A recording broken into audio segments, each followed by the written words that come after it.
We work with a lot of companies that advertise on LinkedIn because it's a great way to reach your B2B target audience. But more often than not, we have a lot of people asking us for direction on what they should be doing with their ads. So rather than just talking one-to-one to each client, we figured, let's put together a video. And this is that video. So today we want to run through some LinkedIn ads best practices to make sure that you get the most out of your campaigns. The first step in making sure that we have compelling ad copy on LinkedIn is to ensure that we choose the right format. And this is really important because we have to choose the ad format at the campaign level. So if you start a campaign and realize that you want to use a different format because the one that you utilized isn't as impactful as you wanted, you have to go create an entirely new campaign, which already is a pain to set up. But then it's an additional line item, it's an additional budget, all of these things that make it not as easy to test different formats like it is on other platforms like Facebook. You can see here that there are 8 different ad formats available when you create a website visits campaign, but there are a couple other formats that are available that we don't have listed here because they simply don't show up for everything. Take document ads, for example. Just last week, Joe published a video about LinkedIn document ads, which are similar to lead gen ads, but aren't showing up in this format group. Now, on the whole, you're probably used to seeing single image ads in your newsfeed because that seems to be pretty popular. I also have started to see more and more video ads popping up, but just because they're the ones that you see the most often doesn't mean that they're going to be the most impactful. Think about what you're advertising, how you can convey the messaging, and then decide which format makes the most sense. Maybe you can get the entire offer across in a single image ad with a little bit of text around it, or maybe your product or service is too complex and you want to make sure that you're using a carousel ad so that you can convey multiple different points of benefits or features, again with some supporting text. Now, I can't go into all of these ad formats in this video, otherwise it would be far too long, but we do have another video on the Paid Media Pros channel that talks about all of the LinkedIn ad formats available. So if you're interested in learning more and understanding what each format looks like and how users can engage with it, feel free to check out that video at the top of the screen right now.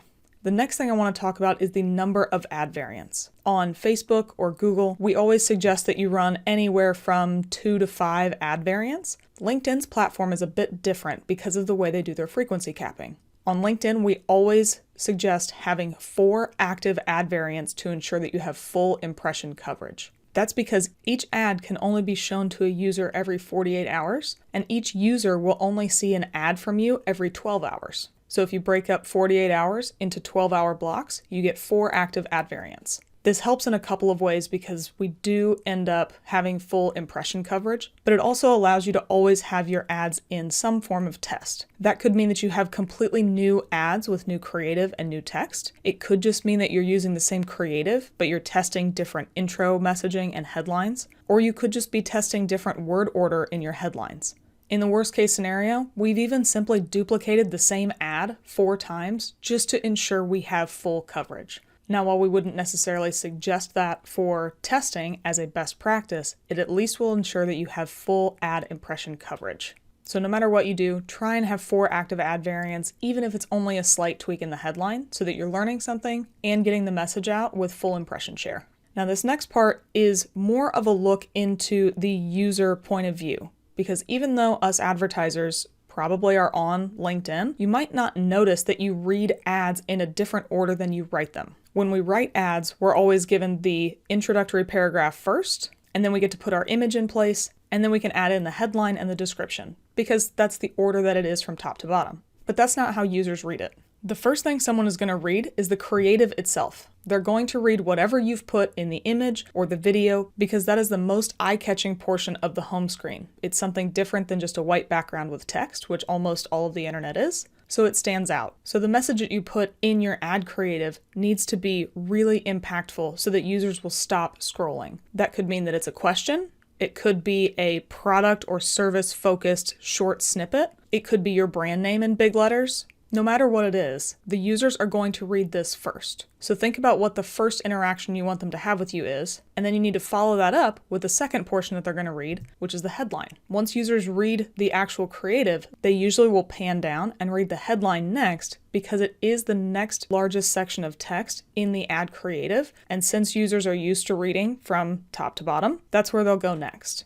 So your headline ideally should be a supporting statement or a further clarification of the messaging that you already have in your ad creative. Maybe your ad creative is promoting a webinar that you have coming up in the next couple of weeks. The creative itself could be the name of the webinar, and then the headline could be the time that the webinar is taking place. This gives users additional information while still making it clear that this is a webinar. If they're still interested by the time they've read the headline, the last section they're going to read is the introductory text. This is not going to be the first eye-catching piece of text that people read, even though it is what we're prompted to write first in the ad creator. To further the example of the webinar, maybe you have the name of the webinar and the creative itself, the time and day of it in the headline. Then the introductory paragraph could be used to discuss what types of topics you're going to cover in that webinar and maybe some takeaways that people will have. So even though it's a little out of order, all of your messaging still got across to the user, but you need to make sure that you're writing your ads and making a user flow that makes sense for the way that they read those creatives when they're scrolling through their newsfeed. No matter what you end up putting in your ads, there are going to be character limits just like there are on every other platform. There's only a certain amount of space you can utilize before your ad copy is going to get truncated. So the intro text, or the third portion of the ad that somebody's going to read, will truncate after about 150 characters. There are up to 600 characters available, but if you can get your message across in 150 characters, that will make it a little bit more appealing so that users won't have to learn to read more. But that doesn't mean that you can't use that additional space. Be strategic with it. If you can give even more of a teaser in that 150 characters that gets the user interested to learn more, you can utilize all of the space below that truncation line to then convey a further message. But make sure that whatever you have in that first 150 characters is a complete thought or a complete sentence. That way it doesn't seem like you've gotten cut off, and it'll make more sense to the user. LinkedIn suggests that you keep your headlines to 70 characters or less. Over 100 characters will be truncated on desktop, but in my experience, even something smaller than that is going to get truncated. If you can't get your message across in 70 characters, in my experience, you're probably trying to put too much information in that headline, where you could be utilizing that in the ad creative itself or using it in the intro text. Make sure that your headline is short and compelling so that the user will continue to engage with you. You don't have to put the entire benefit statement in the headline just because it's called a headline and it's in bold. One last thing about this introductory section, I found that it's a good idea to put a link in this section, and you can utilize the exact same link, tracking parameters and all, that you would use for your destination URL. If you write a large introductory paragraph like this, and you include a link, users are more likely to click on that link after they've clicked the Read More button, and this quick link provides an easier way for them to get to your landing page, rather than having to think to go down and click on the call to action or the image itself. As you can see here, the link is going to be lnkd.in. That's LinkedIn's own shortening syntax. You do not need to shorten your URLs when you add them into the introductory text because LinkedIn will do it for you. And again, don't forget to keep your parameters on the end of that URL because those will all be included in that shortened link. Now, another thing we see people have problems with is trying to use the same ad copy for everybody. That's not the best way to utilize LinkedIn. Depending on what product or service you're advertising, you likely need to get buy-in from a number of different departments at the same company before you can generate a customer. So ideally, you're creating different campaigns for each of those user personas, and because they're separated in different campaigns, you can write different ad copy for each of them. In a campaign targeting the CEO, it would make sense for you to talk about the impact that you'll have on the entire company. How can you move this company forward? The CFO is certainly interested in how you can move the company forward, but they want to know about it from the financial angle. So you should talk about the financial impact that you'll have on their company if you work with them. Further down the line, the manager is probably most interested in making sure that their team is working efficiently and effectively and that they're happy, and the user really just wants to make sure that their daily workflow is going to get better. So you can create 4 separate campaigns, talk about how your product or service is going to address each of these different pieces for each of these users to make a compelling message that impacts them so that they can have internal discussions about whether to work with you or not. Earlier, we talked about the fact that the creative is usually what the user will read first out of your ad copy. And that's because as they're scrolling on LinkedIn, the creative is what catches their eye first. So with that in mind, we need to make sure that we are creating ads that are indeed eye-catching. Here are a handful of best practices that we've seen work well for creative on LinkedIn. Use large, bold text. although there was never a character or a word limit or a percentage limit of text available in ad creative like there used to be in Facebook, that doesn't mean that you should write paragraphs worth of text in that creative. It's going to be impossible to read, and it's not going to look compelling for people to stop scrolling. Use bright colors. The entire LinkedIn platform is usually white and some form of blue.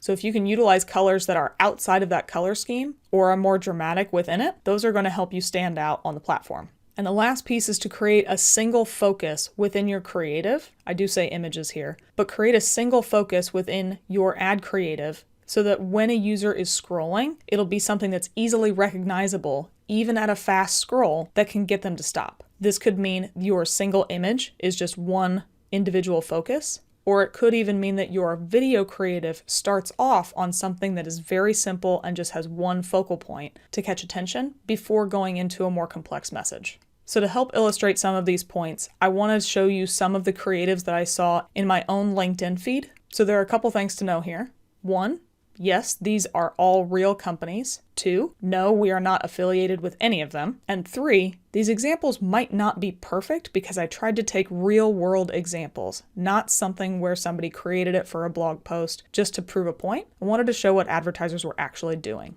So let's start with the first group of 3 where I think things could be a little bit better. The first is this ad from IBM that's advertising a survey about how companies are unprepared for a hybrid cloud. This is a carousel ad that they're using to highlight different benefits and different points within the survey, but the image itself doesn't really mean anything to me. It's still in the color scheme of LinkedIn, which also happens to be IBM's color scheme, which isn't necessarily their fault. Now the text itself, that blue message that says hybrid cloud is dominant, yet holistic strategies are absent, that to me is a better use in a headline rather than being part of the creative. You'll see that there's even more text below that blue text that is completely illegible. It's impossible to read that. And then up in the top introductory paragraph, they've got a little bit of information, but then it cuts you off mid-sentence. There's no real teaser to bring you to click on the See More button. And overall, even though this might be the greatest survey that's ever been taken, the ad itself is just not very compelling. The next ad is about trying to maximize your landscape's potential.